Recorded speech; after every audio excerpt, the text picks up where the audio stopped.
श्रावण मास महात्म्य अध्याय 1। अनेकों ऋषियों की सभा में मुनिश्रेष्ठ शौनक ने श्री सूत जी से पूछा है महाभाग महामते हे व्यास शिष्य सूत जी, अब तक आपके श्रीमुख से हमने अनेकों आख्यान सुनकर आनंद प्राप्त किया, किंतु फिर भी हमारे कानों की प्यास अभी बुझी नहीं और कुछ सुनने की इच्छा है। तुला राशि का सूर्य होने पर आपने कार्तिक मास का महात्म्य, मकर का सूर्य होने पर माघ मास का महात्म्य तथा मेष राशि का सूर्य होने पर वैशाख मास का महात्म्य सुनाया। इन मासों के जो गुण धर्म है उनको आपसे समझते रहे। अब मासों से भी उत्तम आपके अनुसार यदि कोई महीना परमेश्वर को प्रिय हो तो उसे भी विस्तार पूर्वक कहें, हमारे मन में उसको सुनने की तीव्र लालसा है। यह सुनकर सूत जी बड़े प्रेम भरे शब्दों में कहा, आप सब मुनिगण ध्यान पूर्वक सुने, मुझे भी आपको सुनाने में आनंद प्राप्त होता है। आप सर्वगुण संपन्न अर्थात अच्छे श्रोता के जो 12 गुण बताए गए हैं, यथा दम्भ रहित, आस्तिक, बौद्धिक, शट्टा रहित,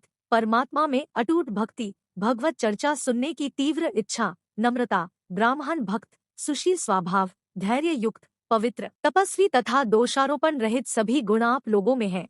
इससे मैं प्रसन्न होकर परम तत्व की बात कहता हूँ। एक दिन धर्म को जानने की इच्छा से बुद्धिमान सनत कुमार ने परमेश्वर को दोनों हाथों से नमस्कार कर भक्तिपूर्वक पूछा, हे देवों के देव महादेव, अनेक योगियों के ध्येय चरण कमल, आपसे अनेक व्रत एवं धर्मों को सुना, किंतु इस समय हमारे हृदय में एक अभिलाषा है जो 12 मासों में सर्वोत्तम, सभी को अत्यंत प्रसन्न करने वाला तथा जो सब कर्मों का सिद्धि प्रदाता हो। हे देव, जिस मास में कर्मों के करने से अनंत फल की प्राप्ति होती हो, संसार के कल्याण के लिए ऐसे मास का वर्णन समझा कर करे।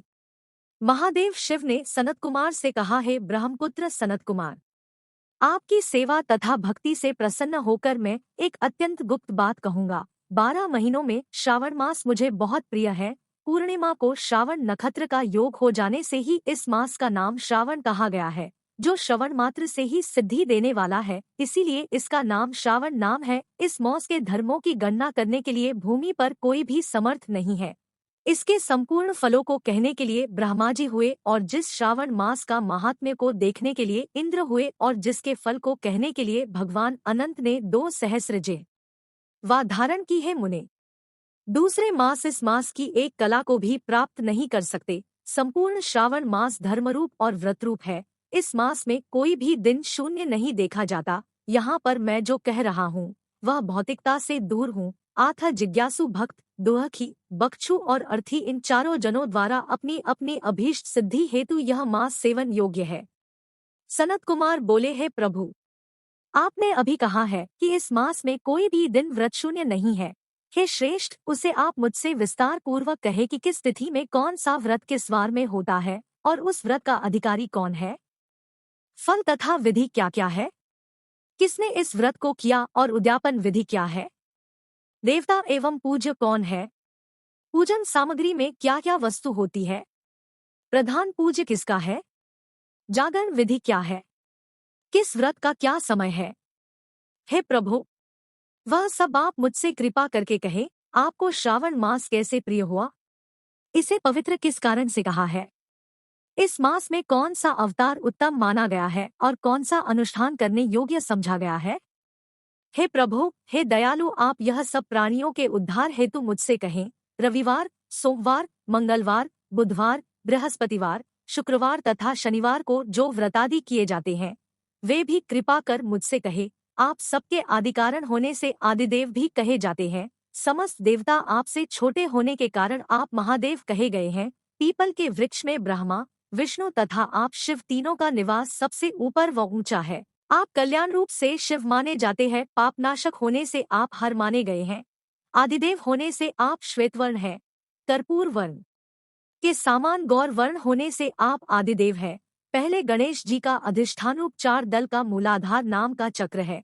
उसके ऊपर 6 दल का ब्रह्मा जी का अधिष्ठान नाम का दूसरा चक्र है और उसके ऊपर 10 दल वाला भगवान विष्णु का मणिपुर नामक तीसरा चक्र है। फिर हृदय में अधिष्ठान रूप 12 दल का अनाहरत नाम का चौथा चक्र है। सबके हृदय में होने वाले उस चक्र में आपकी स्थित कही गई है। ब्रह्मा जी तथा भगवान विष्णु के ऊपर आपका निवास होने से आपको मुख्य कहा गया है। केवल आपके पूजन मात्र से पंचायतन का अर्चन हो जाता है। यह सब अन्य ये देवताओं में नहीं है, स्वयं आप शिव है। आपके वाम भाग में पार्वती का निवास है, गणपति का दक्षिण भाग में, सूर्य का नेत्र में और भगवान हरि का हृदय में निवास है। अन्न को ब्रह्ममय कहा गया है, भगवान हरि जलरूप कहे जाते हैं। हे ईशान, आप उस अन्न और जल का भोग करने वाले हैं, तो आपकी प्रवीणता में किसी को भी संदेह नहीं हो सकता। आपका शमशान हुए पर्वत में निवास सब प्राणियों को विरक्त की शिक्षा प्रदान करता है। आपका बोधक मंत्र उतामृतत्व से शान संसार को विनाश करने वाला हलाहल विष अपने कंठ में आपने ही ग्रहण किया था। महाप्रलय के लिए कालाग्नि को अपने मस्तक में धारण करने में आप ही समर्थ है।